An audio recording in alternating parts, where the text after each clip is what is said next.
Hi investors.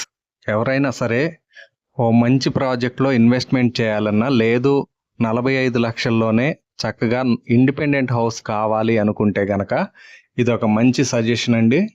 ఎందుకని అంటే వైజాగ్కి దగ్గరలో ఉన్న స్టీల్ ప్లాంట్కి దగ్గర మరియు అచ్యుతాపురం సెస్కి దగ్గర రాబోయే గూగుల్ డేటా సెంటర్ కూడా చాలా దగ్గరగా ఉన్న ప్రాజెక్టు. హైవేకి కనెక్టివిటీ ఉన్న ప్రాజెక్టు. టోటల్గా 80 ఎకర్స్ అప్రూవ్డ్ లేఅవుట్, విఎంఆర్డిఏ కింద అప్రూవల్ అయి ఉన్నది. అలాగే చూస్తున్నారు కదా, డెవలప్మెంట్స్ అన్నీ కూడా చాలా చక్కగా కంప్లీట్ చేసుకుని ఉంది. ఇక్కడ అపార్ట్మెంట్స్, ఇండిపెండెంట్ హౌస్ కట్టుకుని చాలామంది నివసిస్తూ ఉన్నారు. అదేవిధంగా మనం కూడా 45 lakhsలోనే ఇండిపెండెంట్ హౌసెస్ చాలా చక్కగా కన్స్ట్రక్షన్ చేసిస్తాము, ల్యాండ్తో సహా. ఓపెన్ ప్లాట్స్ కూడా గజం 20,000, 18,000లో అందుబాటులో ఉన్నాయి. మరిన్ని వివరాలకి ఈ నంబర్లను సంప్రదించండి.